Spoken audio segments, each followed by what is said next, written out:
히브리서 11장 7절입니다. 함께 읽습니다. 믿음으로 노아는 아직 보이지 않은 일에 경고하심을 받아 경외함으로 방주를 준비하여 그 집을 구원하였으니 이로 말미암아 세상을 정죄하고 믿음을 따르는 의의 상속자가 되었느니라. 아멘. 아멘. 오늘 말씀의 제목을요, 교회여 하나님을 경외하라. 오늘 이런 말씀의 제목으로 하나님 말씀 나누기로 합니다. 사랑하는 우리 승리하는 교회 성도들이여, 하나님을 경외하는 자가 되십시다. 그럼 앞뒤로 좌우로 하나님을 경외하는 자가 되십시다. 한번 인사하실까요? 아멘. 아멘. 아멘. 그럼 한국 교회는요, 우리가 화요일날, 이번 주 화요일날 중보기도 모임 가운데 이호 목사님 강의를 한편 들었어요. 평양 대부흥과 오늘 이 민족이 정말 어떻게 복음이 들어오고 어떤 부흥의 역사가 회개 운동이 이 민족 가운데 있었는지에 대하여서 우리가 말씀을 통하여 들었습니다. 지금 한국 교회는요, 전 세계에서 유래를 찾아볼 수 없을 만큼 정말로 빠른 영적인 성장이 있었던, 전 세계에 이런 유래를 찾아볼 수 없을 만큼 꼭 초대교회처럼 폭발적인 부흥의 역사가 오늘 이 민족, 특별히 한국 교회 안에 있었습니다. 여러분들, 그런데 초대교회도 보면요, 여러분 그 뜨겁고 정말 목숨을 걸고 여러분들 순교의 정신으로 살아냈던 카타콤에서 평생을 한 번에 해도 보지 못하고 하늘도 보지 못하고 여러분 그렇게 숨어 지내면서도 하나님을 향한 그 분명한 신앙과 믿음을 잃어버리지 않았던 그 교회가 언제 타락하게 되어졌습니까?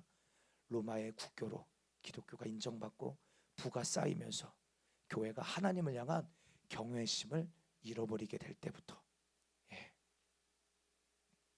여러분 한국 교회도 마찬가지입니다. 엄청난 부흥 경험했지만요, 여러분 우리가 먹고 살만해지고 배불러지니까 하나님을 향한 경외함을 잃어버린 세대가 되어진 것입니다. 여러분 하나님을 어떤 것보다 두려워하는 이 마음이 교회 안에 있었는데 점점점 하나님을 경외하는 모습이라고는 찾아볼 수 없는 시대가 되어졌어요. 세상의 말에는 두려워 떱니다. 세상에서 하는 소리를 들으면 야, 이렇게 하지 말해. 그 말에는 벌벌벌 떨어요. 그런데 하나님의 말씀 앞에 오늘 여러분들 세상의 말보다 더 두렵고 떨리고 경외하는 마음으로 하나님을 대해야 될 오늘 교회의 모습이 전혀 경외심을 잃어버린 그런 모습을 취하고 있는 것입니다. 그렇게 오늘 우리의 태도도 새롭게 하기를 원합니다. 사랑하는 성도요, 우리에게 필요한 것은요, 여러분 오늘 우리가 귀에 듣기 좋은 소리가 아니라 진리임을 믿습니다. 이 시대 가운데 여러분들 우리가 들어야 될 메시지가 무엇일까요? 여러분 이런 고민 해보지 않으셨습니까? 오늘도 교회로 나오면서, 예배로 나오면서 주님이 나에게 무슨 말씀을 하실까? 오늘 이 시대 가운데 하나님 내가 어떤 말씀 내게 주시기를 원하시는가? 이 시대 한국 교회를 향하여, 우리 교회를 향하여 주님 어떤 말씀을 하시기를 원하시는가? 어떤 말씀이 지금 필요한가? 이런 기대 우리는 있어야 합니다. 요즘 우리는 뭔가 교회에 와서 내가 듣고자 하는 거, 내가 원하는 어떤 여러분들 메시지가 이미 마음에 정해져 있어요. 한 주 동안 너무 지치고 힘들고 살았기 때문에 뭔가 교회에 와서는 위로받고 싶죠. 그렇죠? 이런 얘기 듣고 싶어요. 이게 뭐 잘못됐다 이런 말씀이 아니에요. 근데 중요한 건 주님이 이 시대 가운데 지금 나에게 하시는 말씀 우리는 들어야 그것이 참된 위로고 참된 평안이고 생명이다 이 말이에요. 위로, 격려, 복, 치유 이런 메시지가 틀렸다는 말이 아닙니다. 그러나 여러분 우리가 복음이 복음되기 위하여서 우리 지지난주 로마서 말씀을 통해 함께 나눈 것처럼 하나님의 진노하심, 공의 하나님에 대하여 우리는 바로 알아야 합니다. 여러분 사도 바울이 로마서 1장부터 내가 복음에 대해서 이야기한다, 나의 복음에 대해서 이야기한다라고 말하면서 그걸 계속 강조하고 드러내는 것이 무엇입니까? 하나님의 진노하심이에요. 로마서 1장 18절에도 하나님의 진노가 불의로 진리를 막는 사람들의 모든 경건하지 않음과 불의에 대하여 하늘로부터 나타나나니, 내가 너에게 지금 복음을 말하는데 나의 복음에 이른 바와 같이 하나님이 예수 그리스도로 말미암아 사람들의 은밀한 것을 심판하시는 그날이라. 복음에 대해서 이야기하고 있는데, 예수님의 다시 오심을 이야기하고 있는데, 그렇죠? 그것에 대하여 우리가 생각하는 어떤 부분적인 것이 아니라 오히려 반대의 영역을 이야기하고 있는데, 공의의 하나님, 우리 은밀한 것을 심판하시는 하나님, 그날이 오고 있다. 여러분, 그래서 이런 것이죠. 여러분들, 우리 그때도 이야기 드렸지만 죽게 된 자예요. 사형 선고를 받은 자다 이 말이에요. 이 사람에게 여러분들, 이 예를 들어서 광복절 특사나 여러분 이런 면죄부를 줘야 그게 복음 아니겠습니까? 그렇죠? 내가 죄 앞에 어떻게 죽게 된 자인지를 깨닫게 되어질 때, 그러니까 여러분, 우리는 날마다 여러분들 말씀 앞에 두렵고 떨림으로 서서 항상 복종함으로 구원을 이루어가는 자들이 되어져 가는 것이죠. 그렇죠? 이 하나님의 이 우리에게 주신 복음의 의미를 바로 알 때, 부분적인 것이 아니라 그 온전한 복음을 알 때, 주님 우리를 사랑하십니다. 할렐루야. 근데 그분은 죄에 대하여 심판하시는 하나님이세요. 이것도 변함이 없으시다 이 말이에요. 우리는 그 사랑의 하나님, 그 변함없는 하나님을 이야기하지만 그 이면에 공의의 하나님, 죄에 대하여 반드시 은밀한 것을 다 드러내시고 심판하시는 그 변치 않으신 하나님을 우리는 알 때, 우리는 두렵고 떨림으로 하나님을 경외하며 항상 복종함으로 구원을 이루어가는 자가 되는 것입니다. 다시 말해서 하나님을 향한 경외함이 없는 자는요, 오늘 구원을 이루어간다라고 말할 수 없습니다. 오늘 여러분, 이 메시지가 여러분들에게 부담스럽게 여겨지지 않게 되시길 바라고, 우리가 다 듣는 귀가 있어서 그렇게 들려지는 말씀대로 우리가 잘 만들어져 정말로 그 마지막 때 그리스도의 신부된 교회로, 정말 좋은 군사들로 우리가 다 단장되어지고 만들어지게 되기를 원합니다. 그럼 디모데후서 4장 3절로 5절 말씀입니다. 때가 이르리니 사람이 바른 교훈을 받지 아니하며 귀가 가려워서 자기의 사욕을 따를 스승을 많이 두고 또 그 귀를 진리에서 돌이켜 허탄한 이야기를 따르리라. 그러나 너는 이 모든 일에 신중하여 고난을 받으며 전도자 일을 하며 내 직무를 다하라. 다시 말했어요. 여러분, 마지막 때 어떤 때가 온다는 거예요? 때가 이르리니 어느 때예요? 시간이 지나면 지날수록 주님이 오실 날이 가까우면 가까울수록 진리를 선포하는 것이 어려워지는 시간들이 온다는 것이에요. 그리고 여러분들 교회 안에서도 자기 귀에 듣기 좋은 소리를 듣기만을 원하는 사람들이, 금방 제가 설명드렸던 것처럼 자기 귀에 듣기 좋은 소리만 듣기 원하는 사람들이 교회 안에 가득 차게 되어지는 것입니다. 그래서 자기의 귀에 듣기 좋은 소리를 하지 않으면 자기 귀에 듣기 좋은 소리를 하는 스승을 찾아가는 일들이 이루어진다는 거예요.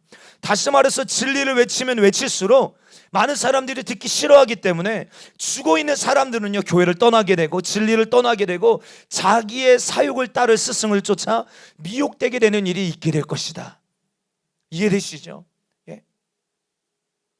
여러분들, 그러나 그럼에도 불구하고 지금 바울이 디모데에게 당부하고 권면하고 있는 것이 무엇입니까? 5절에 보면 그러나 너는 이 모든 일에 신중하여 고난을 받으며 전도자 일을 하며 내 직무를 다하라. 여러분들, 이것이 우리가 해야 될 일인 줄 믿습니다. 우리가 진리를 전할 때 어떤 고난과 어려움이 우리 앞에 있다 할지라도 타협하지 않는 것입니다. 고난을 받으면서도 전도자 일을 하며 이 직무를 끝까지 감당하여서 세상과 타협하지 아니하고 오직 하나님만을 경외하는 성도들을 세워내는 우리 승리하는 교회가 되기를 축원합니다. 할렐루야. 여러분, 그런데 하나님을 경외하지 않는 것은요, 비단 오늘날만의 이야기가 아닙니다. 오늘날만의 이야기가 아니에요. 여러분, 이사야서를 보면요, 이사야 선지자가 사역하던 시대에 사람들의 영적 상태가 어떠한지 성경은 말합니다. 여러분, 제가 오늘 조금 빨리 이야기할게요. 왜냐하면 분량도 많고 우리 찾아야 될 말씀도 많기 때문에 여러분들 잘 함께 따라오시고 집중하시길 바랍니다. 이사야 1장 2절로 4절 우리 빠르게 함께 읽습니다. 하늘이여 들으라, 땅이여 귀를 기울이라. 여호와께서 말씀하시기를 내가 자식을 양육하였거늘 그들이 나를 거역하였도다. 소는 그 임자를 알고 나귀는 그 주인의 구유를 알건만은 이스라엘은 알지 못하고 나의 백성을 깨닫지 못하는도다 하셨도다. 슬프다 범죄한 나라요 허물진 백성이요 행악의 종자요 행위가 부패한 자식이로다. 그들이 여호와를 버리며 이스라엘의 거룩하신 이를 만홀히 여겨 멀리하고 물러갔도다. 여러분들, 이사야 선지자가 사역했던 그때 이스라엘 백성들의 영적 상태 어떻습니까? 하나님 얼마나 이스라엘 백성들을 사랑하시고 그들을 구원하시고 그들을 양육하셨던 그 하나님의 백성입니다. 그렇죠? 그 하나님의 백성인데, 그런데 그들은 소는 그 주인을 알고 나귀는 자신의 구유를 아는 것처럼 이스라엘 백성들도 당연히 자기들의 구원의 하나님을 알아야 되건만 하나님을 알지 못하는 백성이 되었다는 거예요. 더 나아가서 그들이 여호와를 버리고 이스라엘이 거룩하신 이를 만홀히 여겨 하나님을 멀리하고 물러갔다라고 성경은 말합니다. 하나님을 경외함을 전혀 찾아볼 수 없는 모습인 것이에요. 하나님을 경외함을 전혀 찾아볼 수 없는 모습. 이 본문을 우리말 성경으로 보면요, 여호와 하나님을 저버리고 이스라엘의 거룩하신 분을 경멸하고 그들이 완전히 하나님께 등을 돌려 남이 되어져 버렸다는 거예요. 여러분, 이렇게 하나님을 경외하지 않는 백성들에게 여러분 나타나는 두 가지 특징이 있습니다. 여러분, 이렇게 하나님을 경외하지 않는 백성, 구약이나 신약이나 오늘날이나 하나님을 경외하지 않는 백성들의 두 가지 특징이 있어요. 그것은 첫째 무엇입니까? 이들은요 서슴없이 죄를 짓습니다. 하나님을 경외하지 않는 자들의 첫 번째 특징, 서슴없이 죄를 짓기 시작한다는 거예요. 여러분, 이사야 5장 19절 20절 말씀을 보면 이렇습니다. 우리말 성경인데 19절 먼저 읽어볼까요? 시작. 너희들은 이렇게 빈정거리고 있구나. 우리가 볼 수 있도록 하나님께서 서둘러 보시지 그래. 하나님께서 하시는 일을 빨리 끝내보시지 그래. 이스라엘의 거룩하신 분의 계획이 빨리 이루어지면 우리가 알아나 줄 텐데. 여러분, 어떤 태도인 것 같아요? 하나님을 지금 조롱하고 있는 거예요. 우리는 여전히 악을 행하고 있는데 하나님이 살아계신다면 나에게 한번 벌을 내려보십시오. 거의 이런 태도인 것입니다. 이렇게 하나님을 조롱하는 상태까지 나아가는 거예요. 20절. 너희들에게 재앙이 있을 것이다. 나쁜 것을 좋다고 하고 좋은 것을 나쁘다고 하는 사람아, 어두움을 빛이라고 하고 빛을 어둠이라고 하는 사람들아, 쓴 것을 달다고 하고 단 것을 쓰다고 하는 사람들아, 너희에게 재앙이 있을 것이다. 여러분, 이것이 이스라엘 백성들의 영적 상태였어요. 하나님을 안 믿는 사람들 아닙니다. 여러분들 착각하지 마십시오. 세상 사람들을 하는 대상으로 하는 얘기가 아니에요. 하나님의 백성들, 하나님의 백성들이라고 말하는 자들에게 하는 말이에요. 어둠을 빛이라고 하며 빛을 어둠이라고 하면서 진리를 왜곡합니다. 다시 말해서 여러분들, 이 악을 선하다고 말하고 선을 악하다고 말하는, 여러분, 하나님을 향한 경외심이 사라지니까요, 여러분, 요 모양 요 꼴이 되는 거예요. 근데 여러분, 이 말씀 딱 읽으면서 이 시대가 딱 그려지지 않습니까? 오늘 이 시대 모습이 여러분들 오버랩 되지 않으세요? 예? 악을 선하다 하며 선을 악하다 하며 단 것을 쓰다 하며 쓴 것을 달다고 하는, 얼마나 여러분들 이 선과 악의 기준이 완전 뒤바뀌어져 버리고, 그렇죠? 모호해져 버린 그런 시대를 살고 있어요. 로마서 1장 말씀처럼 그렇게 행하는 자들을 옳다, 오히려 사형에 해당한다고 성경에 기록됨을 알면서도 뭐라고 말해요? 옳다, 그렇게 행하는 자들을 옳다, 오히려 그들을 지지해주는, 이런 모습이 교회 안에, 로마 교회 안에 있었던 것처럼 오늘날 우리 이 시대의 교회 가운데도 있는 것입니다. 죄에 대한 기준이 사라져버린 거예요. 하나님을 두려워하지 않으니까, 하나님을 경외하지 않으니까 특징이 뭐예요? 죄에 대한 기준이 사라져버리는 것입니다. 그리고 내가 보기에 옳은 것, 내가 보기에 선한 것이 되어지는, 여러분, 이런 가치가 교회 안에 충만케 되어지는 거예요. 여러분, 이 포스트 모더니즘 시대가 되어지면서 여러분들, 이 인간이 어느 자리에 올라가는 것입니까? 하나님의 자리에 올라가서 선악을 분별하고 자기가 그 선악의 기준을 세우는, 여러분, 이런 일이 오늘 이 시대 가운데 그대로 이루어지고 있는 거예요. 왜 우리 목숨 걸고 차별금지법 막아내기 위해서 어제도 우리 피켓 들고 나가서 전도하고 외치고 우리가 날마다 기도하는 이유가 무엇입니까? 오늘 이 세상이 하는 일이 바로 이것이에요. 선과 악을 뒤바꾸는 것입니다. 하나님이 만들어 놓으신 우리 창조 질서를 왜곡하고, 그렇죠? 오히려 이것이 잘못된 것처럼, 네가 그 기준을 정하라는 거예요. 누가 너를 남자라 여자라 정하였느냐, 이 말이에요. 네가 너의 성의 정체를, 정체성을 결정하라라고 그 권한을 주는 거예요. 여러분, 이 권한은 하나님 것입니다. 하나님이 정하시고, 하나님이 여러분들 이미 결정하셔서 보내주신 거잖아요. 우리 영미 자매, 우리 영미 자매 좀 힘들어요 지금. 기도해 주세요. 이 시즌을 잘 믿음으로 이겨낼 수 있도록. 할렐루야. 축복해, 사랑해요. 근데 여러분들 뱃속에 딸이길 원해요, 아들이길 원해요? 아무리 원해봤자 소용없어. 그건 하나님의 소관이야, 그렇죠? 우리가 결정할 수 있는 게 아니잖아요. 저희 둘째 딸 해리도 보면요, 천상 여자예요. 얘가 첫째 오빠 때문에 약간 남자처럼 막 노는 것 같지만 항상 핑크 좋아하고 뭔가 치마 좋아하고 구두 좋아하고 이런 거 보면요, 여자예요. 그렇죠? 여러분, 근데 그 기준을, 선과 악의 기준을 모호하게 만드는 것입니다. 근데 이것이 세상만이 아니라 교회 안에까지 하나님을 경외하지 않으니까 여러분 이것이 교회 안에까지 들어오는 거예요. 아니 하나님의 말씀에 정면적으로 도전하고 대적하고 있는 이런 법들이 막 만들어지고 있는데 교회 안에서마저도 이것에 대하여 전혀 문제 제기를 느끼지 못할 만큼 죄에 대한 기준이 모호해지고 있는 이 시대. 왜 그럴까요? 이꼴 하나님을 향한 경외함이 하나님을 두려워하지 않기 때문에 그래요. 그러니까 어떻게 됩니까? 이런 가치를 가지고 있는 사람들이 교회를 다니면서 죄를 짓는 일에 서슴없이 거침없이, 이런 단어가 좀 필요할 것 같아요. 죄를 짓는 일에 서슴없어요. 거침없어요. 죄를 짓는 일에 두려움이 없고, 죄를 짓는 일에 양심의 찔림도 없고, 죄책감도 느끼지 않는 그 양심이 화인 맞은 자의 모습을 오늘 이 시대 한국 교회가 취하고 있는 것 같아요. 여러분 이런 모습을 보시면서 하나님은 뭐라고 말씀하실까요? 우리 이사야 1장 21절 현대인 성경으로 제가 주보에다 기록해놨는데 한번 같이 읽어볼까요? 시작. 신실하던 성이 어째서 창녀처럼 되었느냐? 한때는 정의와 진리를 사랑하던 자들로 가득하더니 이제는 살인자들 뿐이구나. 아멘.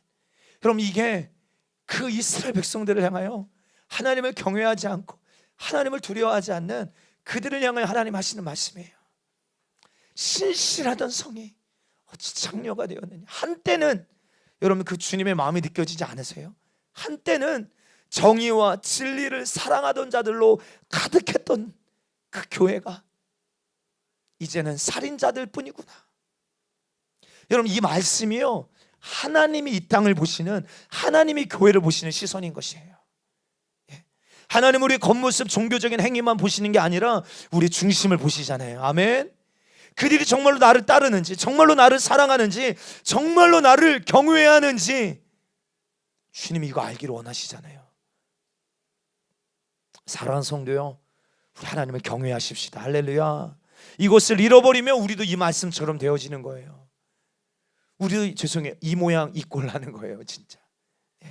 또 두 번째, 하나님을 경외함을 잃어버린 사람들의 두 번째 특징, 첫 번째 특징은 뭐예요? 이 죄에 대한 기준이 없으니까 죄를 막 서슴없이 거침없이 짓습니다. 두 번째 특징은 뭐예요? 하나님을 잃어버린, 경외함을 잃어버린 자들의 두 번째 특징은 가증한 예배를 드립니다. 우리가 알아야 될 것은요, 하나님을 경외하지 않는 자들, 이 하나님을 경외하지 않는 자들 예배 안 드리는 게 아니에요. 그러니까 여러분 이건 교회 안에 있는 모습인 것입니다. 이들이 교회에서 예배 드립니다. 예, 경건의 모양이 있습니다. 근데 하나님이 보시는 시선은 여러분 우리가 생각하는 것과 같지 않다 이 말이에요. 이사야 58장 1절로 5절 주님 이렇게 말씀하시는 거예요. 우리 한번 한 목소리 읽어볼까? 시작. 여호와께서 말씀하신다. 너는 될 수 있는 대로 크게 외쳐라. 나팔처럼 내 목청을 높여 내 백성에게 그들의 죄를 말해 주어라. 그들은 마치 옳은 일을 행하며 내 명령을 저버리지 않는 것처럼 날마다 나를 찾고 내 법도를 알게. 그러니까 뭐 하는 거예요? 이들이 하나님께 나와서 예배 드려요, 안 드려요? 예배 드리는 것입니다. 예배 드리는 모양, 경건의 모양이 없는 게 아니에요. 하나님을 경외하지 않는 자들이 예배 안 드리는 게 아닙니다. 예배 드립니다. 이어서 그들은 또 나의 공정한 판단을 요구하고 나를 가까이 하는 것을 기뻐하는 것처럼 하며 이렇게 말한다. 우리는 금식하였는데 어째서 주는 보지 않으십니까? 우리는 우리 자신을 낮췄는데 어째서 주는 알아주지 않으십니까? 그러나 사실 너희는 금식을 하면서도 너희가 하고 싶은 대로 하며 너희 일꾼들에게 고된 일을 시키고 있다. 너희가 계속 다투고 싸우며 서로 주먹질하면서 하는 금식이 무슨 소용이 있느냐? 너희가 이런 금식을 한다고 해서 내가 너희 기도를 들어주리라고 생각하느냐? 너희는 금식할 때 자신을 괴롭히고 머리를 갈대처럼 숙이며 굵은 삼배와 재를 깔고 눕는다. 이것을 금식이라 할 수 있겠느냐? 너희는 이런 금식을 내가 기뻐할 것이라고 생각하느냐? 여러분들 이들이 예배 안 드리는 거 아닙니다. 오히려 앞 구절에 굉장히 뜨거운 예배를 드리는 것 같아요. 그들은 마치 옳은 일을 하는 것처럼, 내 명령을 저버리지 않는 것처럼, 날마다 하나님을 찾는 자들처럼 스스로 그렇게 여기는 자들이에요. 근데 주님 뭐라고 말씀하세요? 2절에 보니까 내 명령을 저버리지 않는 것처럼, 나를 가까이 하지 않는 것처럼, 않는 것을 기뻐하는 것처럼, 다시 말해서 외식하는 그런 모습, 보여주기 위함이라는 거예요. 보여주기 위함. 예. 여러분 하나님을 경외함을 잃어버린 자들이 예배 안 드리는 게 아니에요.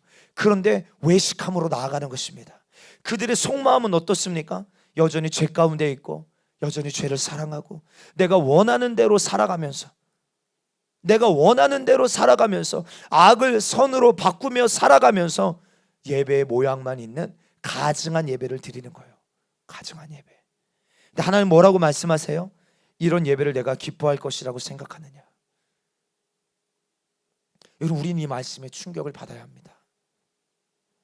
여러분, 우리가 하나님을 향한 경외함이 없는 예배, 하나님이 가증하게 여기신다는 거예요. 오늘 우리가 하나님 앞에 나와서 우리가 말씀을 들을 때 이 말씀을 농담처럼 여기고 말씀을 들으면서 주님 알기를 원합니다 말은 하지만 여전히 내 마음에서는 내가 원하는 대로 하고 싶어요. 여전히 이 죄를 버리지 못해요. 그러면서 입으로는 주님도 알기를 원해요. 가증한 예배라 이 말이에요. 하나님을 두려워하지 않는, 경외하지 않는 자의 예배, 하나님이 가증하게 여기시는 거예요. 오히려 그 예배를 멸시하고 받지 않으시겠다고 하시는 거예요. 하나님은 그 사람의 외모를 보지 아니하시고 그 사람의 마음의 중심을 보시기 때문에, 중심을 보시는 하나님께서 그 이스라엘 백성들의 그 중심이 어떠한지를 말씀하세요. 이사야 29장 13절입니다. 함께 읽습니다. 시작. 주께서 이르시되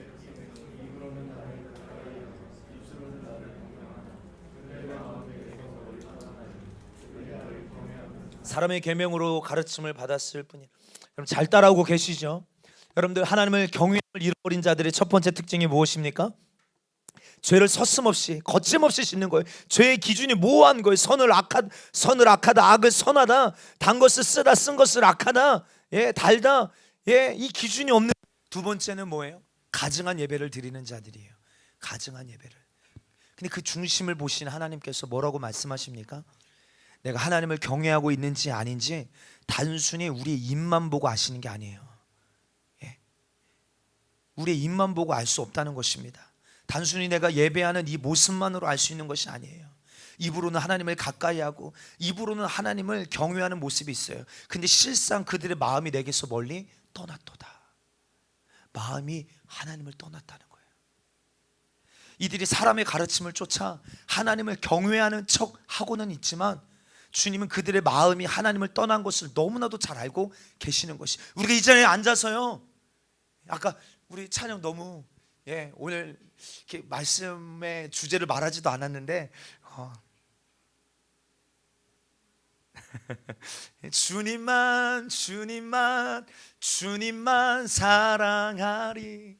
찬이 얼마나 막 주님을 향한 막 그 열심과 열정과 사랑을 막 일깨우는지요. 우리 입으로 얼마든지 그렇게 고백할 수 있다 이 말이에요. 용의 집사가 앞에서 막 땀 뻘뻘 흘리며 눈물 콧물 흘리며 주님만 사랑하리 할 수 있다 이 말이에요. 근데 주님은 마음을 보시는데 마음은 주님을 떠나 있다. 마음은 여전히 주님만 원하는 게 아니라 주님도 원하지만 여전히 다른 것이 원하는 게 더 많은 거예요. 그렇죠? 여러분, 우리 이 말씀 앞에 하나님께서 우리 예배를 어떻게 보고 계실까? 다시 한번 돌이켜보게 되는 거예요. 하나님, 우리 예배를 지금 우리 승리하는 교회 이 시간에 드려지는 이 예배를 어떻게 보고 계실까? 우리 어떻게 해야 됩니까? 여러분들, 구약에 보면 북이스라엘과 남유다로 나뉘어져 있죠. 르호보암 시대 때 쪼개져서 북은 여로보암으로, 그렇죠? 남쪽은 베냐민 지파와 유다 지파로 이렇게 나뉘어져서 여러분들 총 40명의 왕이 나와요. 근데 여러분, 북이스라엘은 선한 왕이 한 명도 없어요. 그리고 남유다에는 한 4명 정도 선한 왕이 나옵니다. 여러분, 그런데 이 왕들도요 완벽하지를 못해요. 뭔가 실수가 있고 완벽하게 개혁하지 못하는데, 그래도 완벽하게 뭔가를 개혁하는 하나님 앞에, 말씀 앞에 정말 진짜 예배를 드리기 위해서 완전히 뜯어 고친 왕이 있다면 요시야 왕입니다. 여러분, 오늘도 우리도 마찬가지입니다. 하나님을 경외하라는 이 말 앞에요, 어느 정도 그런 척만 하지 마십시다.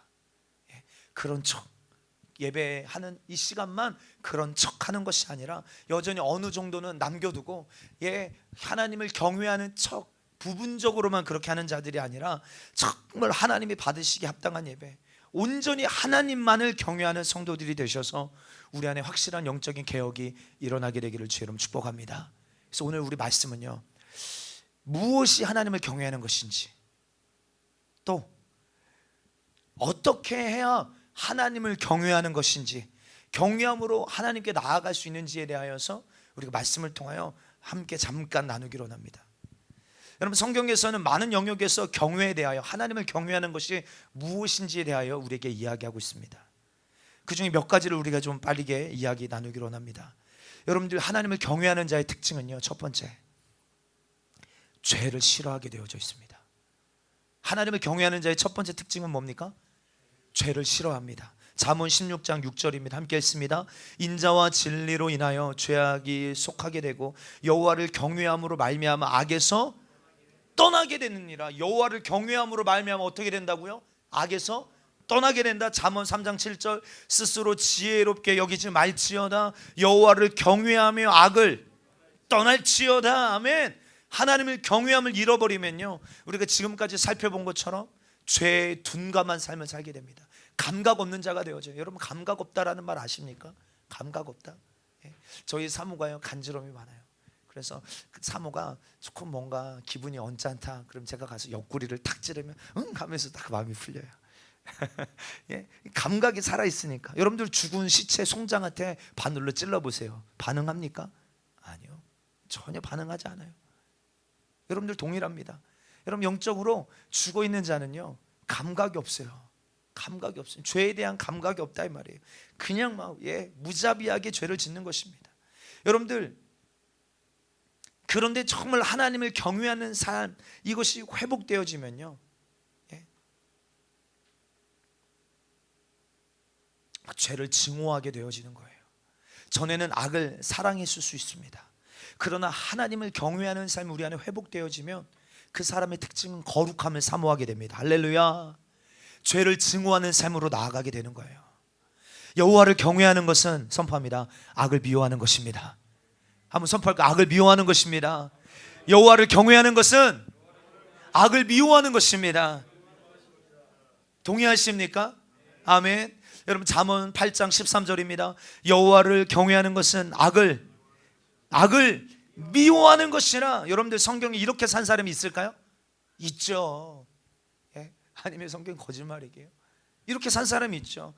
많은 사람이 있겠지만, 여러분, 성경에 우리 욥을 한번 주목해 보십시다. 욥기 1장 1절, 우스 땅에 욥이라 불리는 사람이 있었는데 그 사람은 온전하고 정직하여 하나님을 경외하며 악에서 떠난 자더라. 아멘. 하나님을 경외함으로 어떻게 했다고요? 악에서 떠난 자였다는 거예요. 하나님을 경외하니까 반드시 일어나는 일. 그러니까 이렇게 될 수도 있고 안 될 수, 이거 아니에요.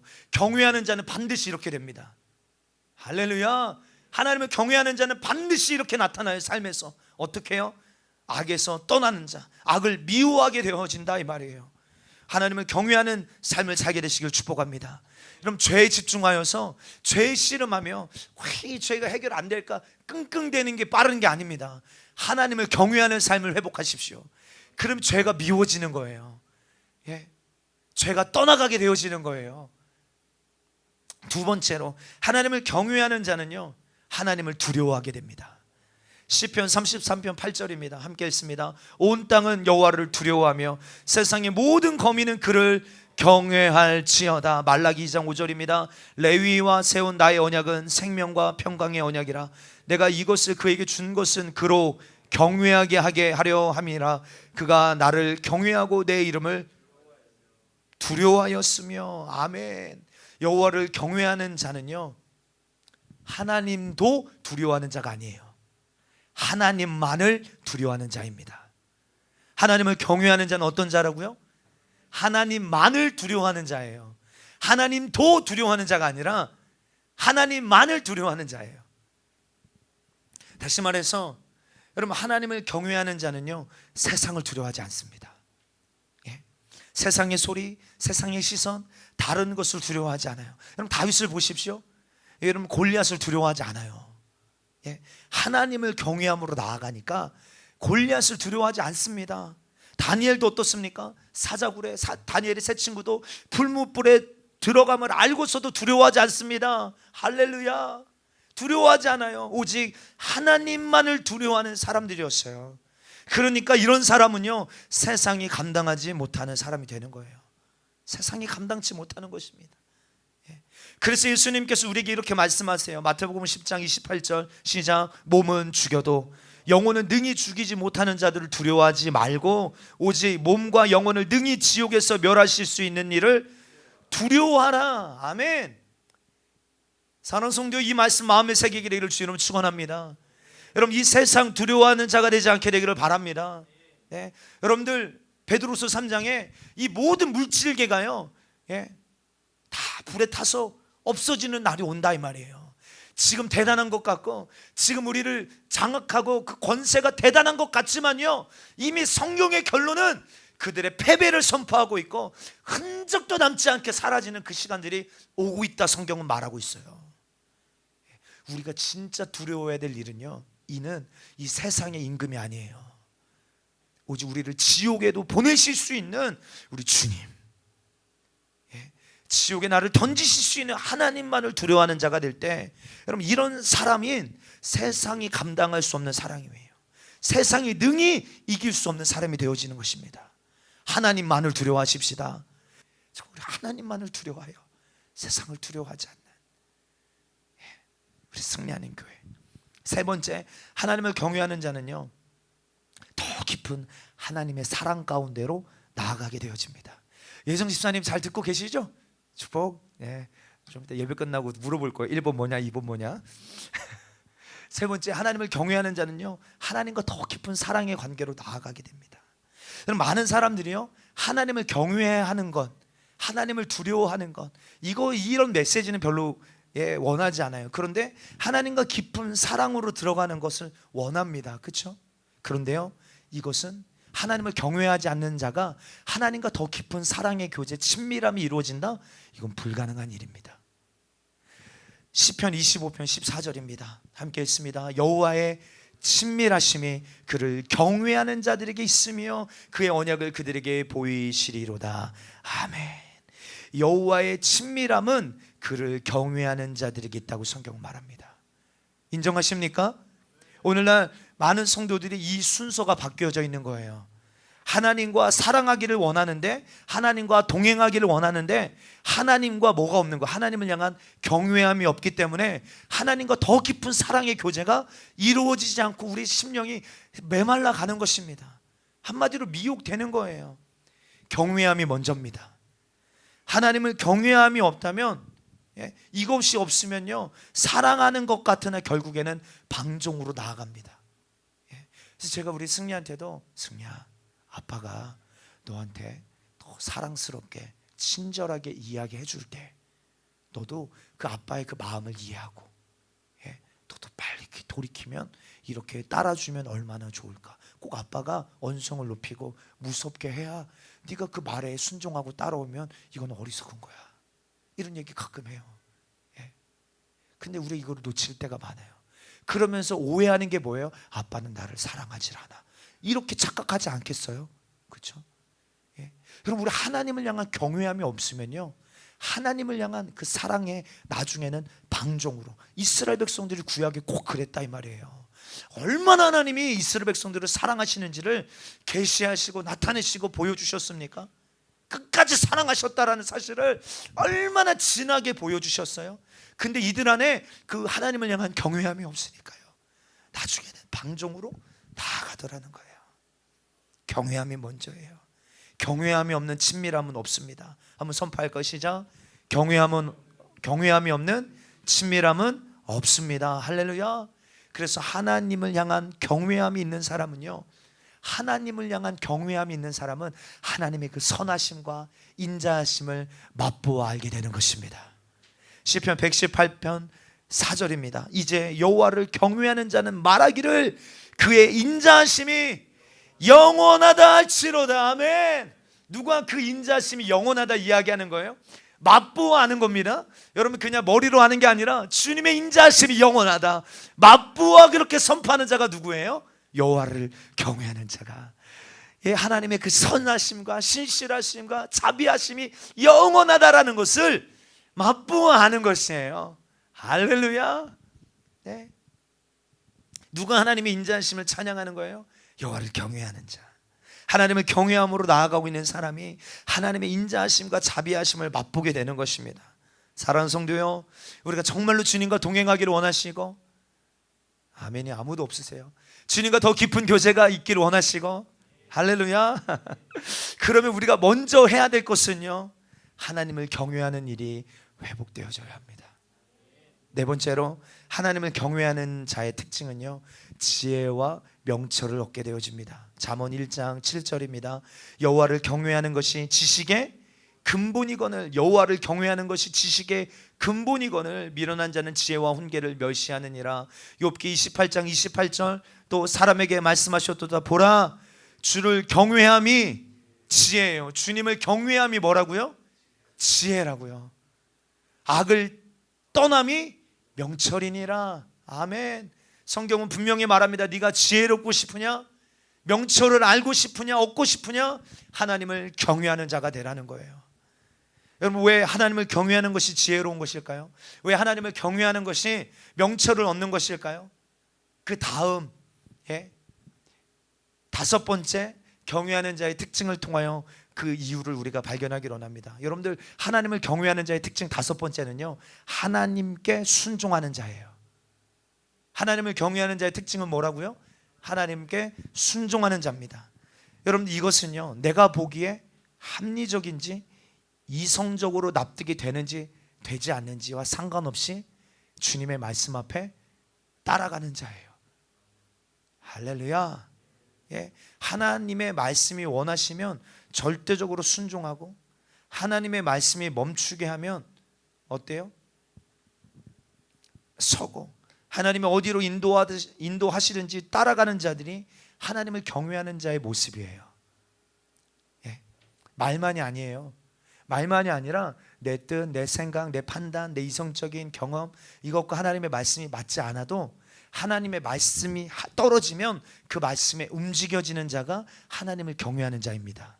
여러분들, 오늘 본문에 노아가 왜 하나님의 말씀에 순종한 것입니까? 다시 한번 우리 히브리서 11장 7절 함께 읽어봅니다. 시작. 믿음으로 노아는 아직 보이지 않은 일에 경고하심을 받아 경외함으로 방주를 준비하여 그 집을 구원하였으니 이로 말미암아 세상을 정죄하고 믿음을 따르는 의의 상속자가 되었느니라. 아직 보이지 않은 일인데, 한 번도 경험해 본 적이 없는 일이에요. 여러분, 창조 과학계에서 하는 이야기가 뭡니까? 그 당시에는 비를 한 번도 본 적이 없다는 거예요. 정말로 그렇죠. 궁창이 있었으니까. 그렇죠? 한 번도 비라는 것을 본 적이 없는 그런 시대예요. 이성적으로 납득이 되지 않는 그런 하나님의 명령인 것입니다. 야, 이렇게 먹고 살기 좋은 시대에 하나님이 심판하신다고? 이해가 되지 않아요. 아직 보이지 않은 일인데, 노아가 하나님의 말씀에 순종할 수 있었던 건 뭡니까? 노아는 하나님을 경외하는 자였다는 거예요. 하나님을 경외하는 자. 노아만 그랬습니까? 자신의 가장 사랑하고 아끼는 독자 이삭을 하나님께 드렸던 아브라함, 그 아브라함의 순종을 우리는 압니다. 그런데 그 아브라함이 그 말씀에 순종하자 하나님이 뭐라고 말씀하셨어요? 아브라함아, 아브라함아, 내가 이제야 알았다. 뭘요? 네가 나를 경외하는 줄. 내가 이제야 알았다. 그 순종하는 모습을 보시자 주님이 뭘 인정해 주시는 거예요? 네가 나를 경외하는 줄. 내가 이제 알았다. 주님이 말씀하시는 거예요. 그러면 반대로 아브라함이 왜 그렇게 독자 아들까지도 주님 앞에 드릴 만큼 순종할 수 있었던 그의 삶의 태도는 뭐예요? 그는 철저하게 하나님을 경외하는 자였기 때문에 이런 순종이 가능했던 것이라고 우리는 말씀을 통하여 깨달을 수 있는 것입니다. 하나님의 말씀을 내 잣대로 계산하지 않는 거예요. 내 생각대로 판단하지 않는 거예요. 하나님이 말씀하시면 어떤 상황 가운데서도 행동하는 자가 하나님을 경외하는 자인 줄 믿습니다. 이렇게 하나님을 경외함으로 순종하자 그 결국이 무엇입니까? 그 결국이 무엇이에요? 수많은 사람들이 홍수로 심판받을 때 어떻게 되어져요? 노아와 그의 가정이 구원을 받는 거예요. 그래서 여러분, 하나님을 경외하는 것이 지혜입니다. 할렐루야. 아멘. 그래서 하나님을 경외하는 것이 명철이에요. 여러분들, 하나님을 경외하는 자는 순종합니다. 여러분들, 그 말씀에 순종하는 자, 어린 양이 어디로 인도하든지 따라가는 자, 끝까지 주님의 목소리에 움직여지는 자, 여러분들, 이 사람이 여러분 구원을 얻는 자예요. 그냥 교회만 다니는 자가 아닙니다. 근데 누가 이렇게 끝까지 순종하는 자입니까? 성경은 뭐라고 말해요? 하나님을 경외하는 자가 이렇게 순종하는 자라는 거예요. 이 순종으로 노아가 구원받았던 것처럼 이것이 참된 지혜임을 오늘 우리 세대도 반드시 경험하게 될 줄 믿습니다. 여러분, 여섯 번째, 하나님을 경외하는 자들에게 복이 있습니다. 성경에서 하나님을 경외하는 자에게 복을 주신다고 곳곳에서 이야기하고 있습니다. 시편 33편 9절, 너희 성도들아 여호와를 경외하라. 그를 경외하는 자에게는 부족함이 없도다. 할렐루야. 또 시편 128편 1절 함께 선포합니다. 시작. 여호와를 경외하며 그의 길을 걷는 자마다 뭐가 있다고요? 복이 있도다. 시편 115편 13절, 높은 사람이나 낮은 사람을 막론하고 여호와를 경외하는 자들에게 복을 주시리로다. 아멘. 높은 자나 낮은 자나 모든 사람을 막론하고 누구에게요? 여호와를 경외하는 자에게 복을 주시겠다. 신명기 5장 29절에 다만 그들이 항상 이같이 마음을 품어 나를 경외하며 내 모든 명령을 지켜서 그들과 그 자손이 영원히 복받기를 원하노라. 이것이 주님의 마음인 줄 믿습니다. 할렐루야. 우리가 하나님을 경외함으로 하나님의 말씀에 순종하여 너와 너의 자손이 영원히 복받기를 내가 원하노라. 여러분, 성경 곳곳에서 하나님을 경외하는 자들에게 그 사람이 가지고 있는 배경, 스펙, 그 사람이 가지고 있는 능력과 전혀 상관없이 하나님이 복 주시길 원하신다. 그 대표적인 예가 누굴까요? 많이 있겠지만 여러분, 특별히 출애굽기에 보면, 출애굽기 1장에 보면 히브리 산파의 내용이 나옵니다. 모세가 태어날 때 바로 왕이 명한 게 뭐예요? 남자아이들을 다 죽이라는 거예요. 히브리 산파를 불러다가 남자아이들을 다 죽이라는 것입니다. 여러분, 그 당시에 히브리 산파들의 사회적인 신분으로 봤을 때 그들은 결코 높은 자들이 아니에요. 그렇죠? 이 바로 왕의 명령에 뭐예요? 무조건 따라야 되는 자들이에요. 왕의 명령에 불순종하면 어떻게 될까요? 그 당시의 법으로는 직결처형이에요. 직결처형입니다. 그런데 이들이 하나님을 경외함 가운데 하나님을 따르는 자였음을 우리는 말씀을 통하여 알 수 있어요. 우리 출애굽기 1장 15절로 17절 한 목소리로 함께 선포해 볼까? 시작. 애굽 왕이 히브리 산파 십브라라 하는 사람과 부하라 하는 사람에게 말하여 이르되 너희는 히브리 여인을 위하여 해산을 도울 때 그 자리를 살펴서 아들이거든 그를 죽이고 딸이거든 살려두라. 그러나 산파들이 하나님을 두려워하여 애굽 왕의 명령을 어기고 남자 아기들을 살린지나. 아멘. 이 히브리 산파들이 하나님을 모함으로요? 경외함으로, 두려워함으로 순종한, 하나님의 말씀에만 순종하는 거예요. 그렇죠? 왕의 명령을 어기고 남자아이들을 뭐합니까? 살려냅니다.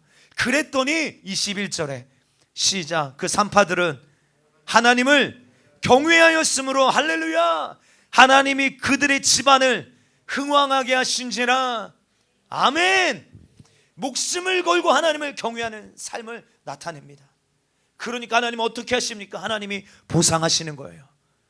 하나님이 보상하시는 거예요. 예? 그들의 집안을 흥왕하게 하신지라. 이것이 하나님을 경외하는 자의 복이에요. 예. 잠언 22장 4절, 겸손과 여호와를 경외함의 보상은 재물과 영광과 생명이니라. 아멘. 주님은요, 여러분들 심은 대로 거두게 하시는 분이에요. 목숨 걸고 오늘 이 시대 하나님을 경외하는 자 하나님 책임지십니다. 우리는 그러니까 하나님을 믿되 어설프게 믿으면 안 돼요.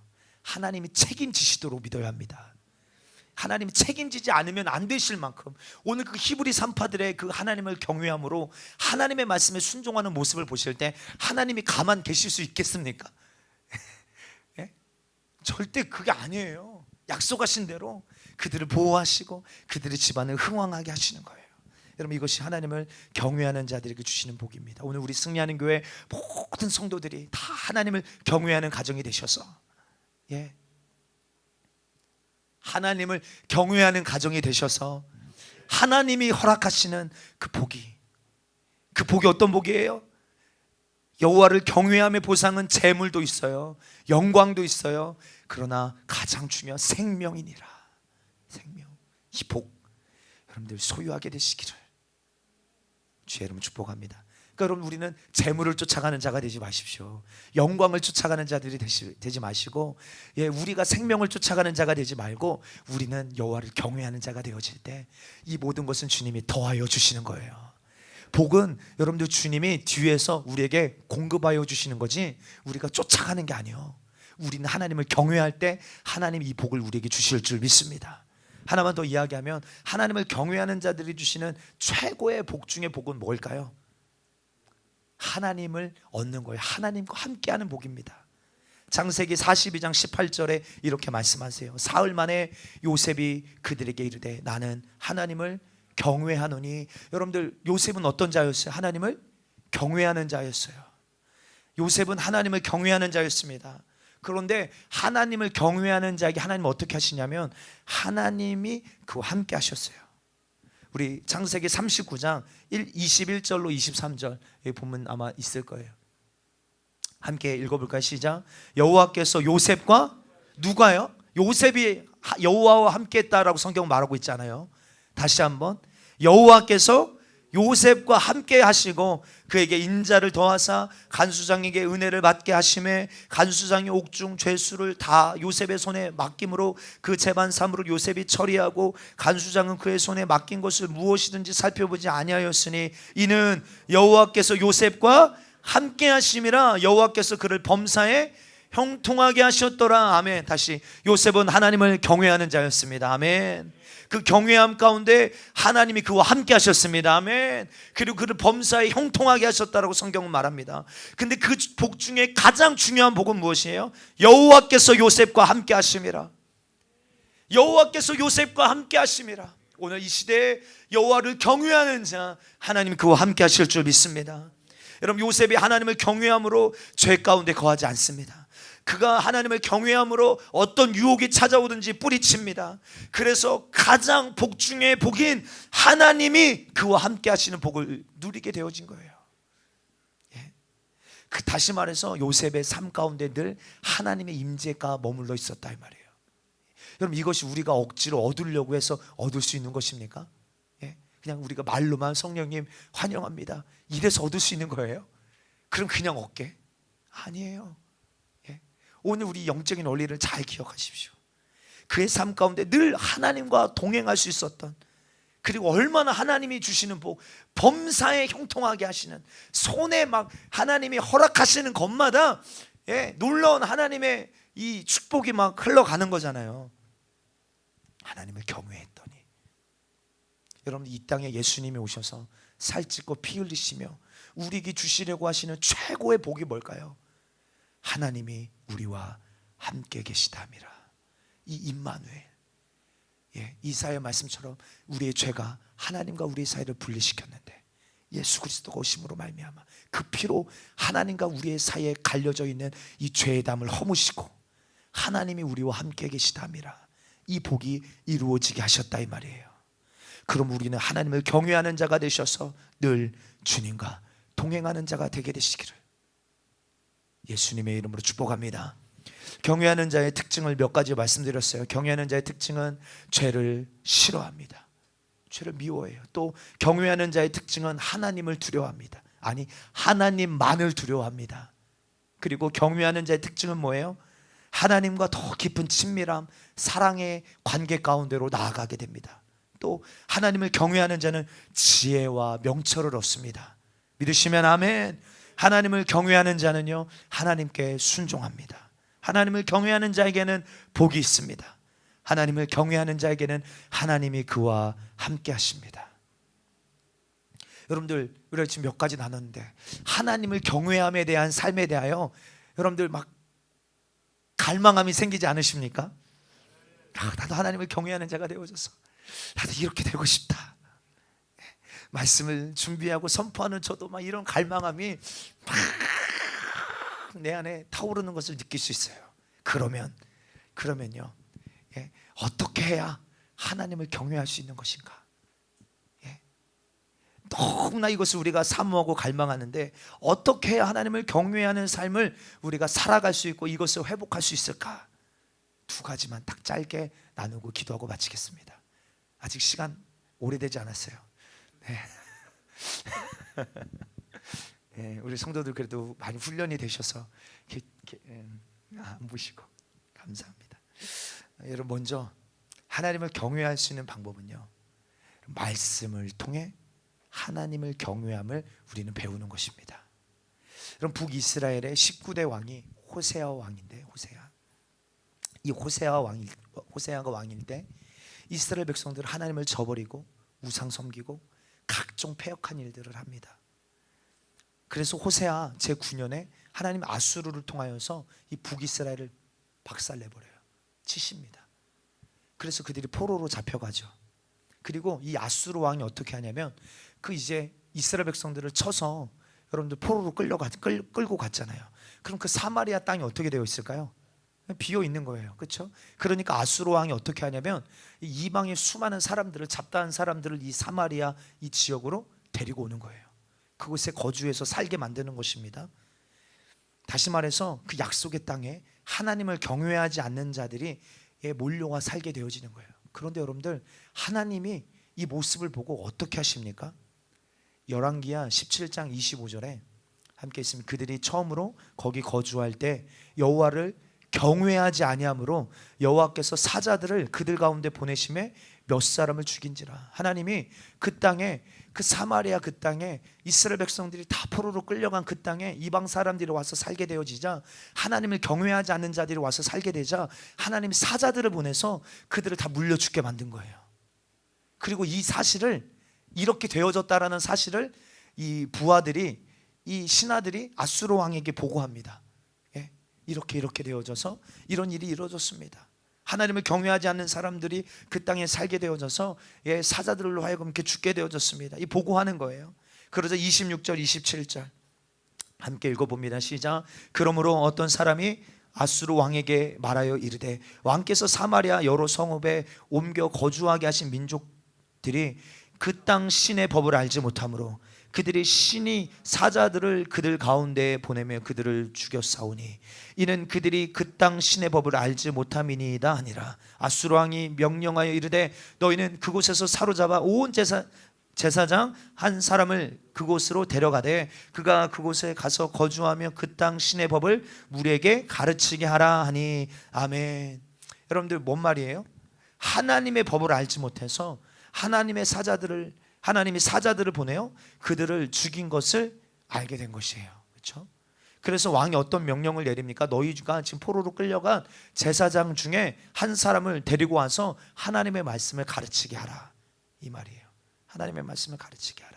그래서 제사장 한 사람이 와서 하나님의 말씀을 가르치는데, 28절, 이에 사마리아에 사로잡혀간 제사장 중 한 사람이 와서 베델에 살며 백성에게 함께 있습니다. 어떻게 여호와를 경외할지를 가르쳤더라. 아멘. 어떻게 여호와를 경외할 것인지를 가르쳤다는 거예요. 제사장이 하나님의 말씀을 가르치는데 뭘 가르쳤다고요? 어떻게 하나님을 경외할 것인지를. 여러분들, 그렇다면 어떻게 여호와를 경외할지 우리가 알 수 있는 것입니까? 하나님의 말씀을 읽을 때, 하나님의 말씀을 들을 때 하나님을 경외하는 법을 배우게 되는 것입니다. 할렐루야. 이것이 신명기에 분명하고 정확하게 나와 있어요. 신명기 17장 18절 19절 함께 읽습니다. 그가 왕위에 오르거든 이 율법서의 등사본을 레위 사람 제사장 앞에서 책에 기록하여 평생에, 시작, 평생에 자기 옆에 두고 읽어 그의 하나님 여호와 경외하기를 배우며 이 율법의 모든 말과 그 규례를 지켜 행할 것이라. 아멘. 여호와 경외하기를 어떻게 배웁니까? 평생에 자기 옆에 하나님의 말씀을 두고 읽으면서 배우라는 거예요. 쉐마를 이야기하고 있는 것입니다. 하나님의 말씀을 평생 가까이 하라는 것입니다. 또 신명기 31장 11절로 13절에 온 이스라엘이 내 하나님 여호와 앞 그가 택하신 곳에 모일 때에 이 율법을 낭독하여 온 이스라엘이 듣게 할지라. 이 율법책을 낭독하여 온 이스라엘 백성들이 듣게 하라는 거예요. 곧 백성의 남녀와 어린이와 내 성읍 안에 거류하는 타인들을 모으고 그들에게 듣고 배우고 내 하나님 여호와를 경외하며 이 율법의 모든 말씀을 지켜 행하게 하고 또 너희가 요단을 건너가서 차지할 땅에 거주할 동안에 이 말씀을 알지 못하는 그들의 자녀들에게 듣고 내 하나님 여호와 경외하기를 배우게 할지니라. 할렐루야. 어떻게 하나님 경외하기를 배우라는 거예요? 이 하나님의 말씀을 낭독하여 듣게 하라는 것입니다. 여러분, 이것이 하나님 우리에게 명령하신 방법인 줄 믿습니다. 할렐루야. 하나님의 말씀을 선포하게 되시길 주의 이름으로 축복합니다. 정말 주야로 주의 말씀을 하가하는 자들 다 되어지게 되시기를 주의 이름으로 축복합니다. 모세가 시내산에서 하나님의 명령을 직접 듣습니다. 하나님 뭐라고 말씀하십니까? 신명기 4장 10절. 내가 호렙산에서 내 하나님 여호와 앞에 섰던 날에 여호와께서 내게 이르시기를 나에게 백성을 모으라. 내가 그들에게 내 말을 들려주어 그들이 세상에 사는 날 동안에 내가 내 말을 그들에게 들려주는데 그들이 세상에 사는 날 동안에 나를 경외함을 배우게 하며 그 자녀들에게 가르치게 하리라 하시매.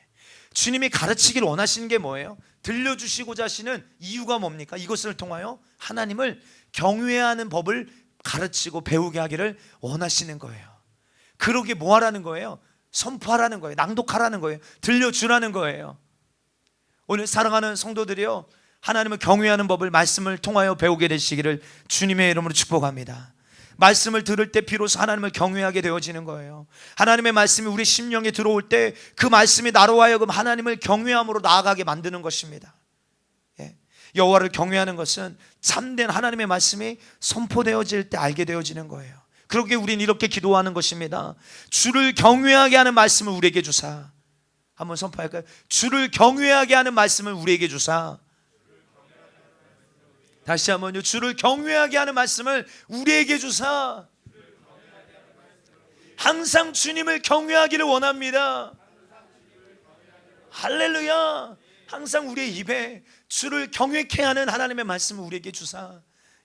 우리가 말씀을 어디를 읽어도 하나님을 경외케 하는 하나님의 말씀을 우리에게 깨닫게 하여 주사. 주님을 항상 경외하는 자가 되게 하여 주십시오. 그리고 두 번째, 하나님을 경외하게 하는 가장 중요한 원리 중에 하나는요, 이것은 경외하게 하는 영이 있어요. 하나님을 경외하게 하는 영, 성령을 받아야 될 줄 믿습니다. 이사야 11장 2절 3절에 성령님을 이렇게 표현합니다. 함께 읽습니다. 이에 위에 여호와의 영 곧 지혜와 총명의 영이요 모략과 재능의 영이요 지식과 여호와를 경외하는 영이 강림하시리니 그가 여호와를 경외함으로 즐거움을 삼을 것이니. 아멘. 성령님을 뭐라고 표현하고 있어요? 여호와를 경외하는 영. 여호와를 경외하는 것을 즐거움으로 삼을 수 있게 하시는 영, 이 성령님이 오셔야 합니다. 성령님이 내 안에 충만해야만 우리가 실질적으로 하나님을 경외함으로 나아갈 수 있게 되어지는 거예요. 우리가 말씀을 통해서 하나님을 경외하는 법을 배웁니다. 그렇죠? 하나님, 이렇게 경외해야 되는구나 배워요. 그러나 그 성령님을 통해서 이 말씀이 내 속에 세워지지 않으면, 아까 우리 이사야 27장 말씀을 본 것처럼 말로는 주님을 경외하는 자지만 마음으로는 하나님을 떠나는 자가 될 수 있다 이 말이에요. 속으로는 주님을 경외하지 않는 삶을 살 수 있다는 거예요. 배워요. 하나님을 경외하는 것이 무엇인지를 배웁니다. 그런데 성령으로 그 말씀이 내 안에 세워지지 않으면, 아까 입으로는 하나님을 경외하는 것 같으나 우리 마음으로는 하나님을 떠나 있는 자가 될 수 있는 것입니다. 그래서 우리는 말씀을 통하여 하나님을 경외함을 배우고, 이 말씀이 살아있고 운동력 있는 말씀이 되어 때로는 내 안에 찔림이 될 수 있도록, 또 어떤 때에는 내 안에 깨달아지고 믿어질 수 있도록 성령님의 도우심이 절대적으로 필요한 것입니다. 사랑하는 성도요, 우리 안에 하나님을 향한 경외함이 정말 있으십니까? 네, 예배를 드리고 있지만 오늘 이 시간마저도 주님을 향한 경외함이 사라지고 있지는 않습니까? 그렇다면 다시 한번 내 안에 하나님을 경외하게 하는 마음이 부어질 수 있도록 더 성령님을 환영해드리고 인정해드리게 되기를 주의 이름 축복합니다. 성령님이 내 안에 오셔서 하시는 가장 중요한 일 중에 하나가 하나님을 경외하게 하는 거예요. 그리고 하나님을 경외하는 것을 기쁘게 여기는 거예요. 즐거움으로 참게 하시는 영이에요. 억지로 하는 게 아니에요. 고통스러운 게 아니에요. 하나님을 두려워 떨고 하나님을 경외함으로 말씀에 순종하고 죄를 멀리하고, 이게 나는 막 하기 싫은데 억지로 하는 게 아니라 하나님을 경외케 하는 성령이 내 안에 오시면 이것을 뭐예요? 즐거움으로 삼을 수 있게 하시는 영이 성령님이세요. 그 성령님 환영해 드리십시다. 우리 이 말씀이 마지막 말씀일 것 같아요. 예레미야 32장 39절로 40절 함께 했습니다. 내가 그들에게 한 마음과 한 길을 주어 자기들과 자기 후손의 복을 위하여 항상 나를 경외하게 하고 내가 그들에게 복을 주기 위하여 그들을 떠나지 아니하리라 하는 영원한 언약을 그들에게 세우고 나를 경외함을 그들의 마음에 두어 나를 떠나지 않게 하고. 아멘. 하나님을 경외하게 하는 마음을 주시겠다는 거예요. 하나님을 경외하게 하는 마음을 주시겠다. 여러분, 우리가 내가 하나님 경외하길 원합니다, 이 결단도 해야 돼요. 그런데 하나님을 경외하게 하는 마음이 실제적으로 우리에게 주시는 분이 성령님이세요. 결단만으로 되는 게 아니라 우리가 하나님을 경외케 하게 하시는 성령님이 오셔서 우리 마음에 하나님을 경외하게 하는 마음을 부어주셔야 합니다. 결단만으로, 하나님의 말씀을 들은 것만으로 하나님을 경외할 수 있는 것이 온전한 게 아니라 주님의 은혜를 구하며 오늘도 주님 앞에 우리가 엎드리며 내 안에 성령께서 하나님을 경외하게 하는 마음을 부어주십시오. 우리는 기도해야 될 줄 믿습니다. 네, 우리 지식만으로 하나님을 경외한다 말하지 말고, 오늘 주님은 우리의 마음의 중심을 알고 계시니까요.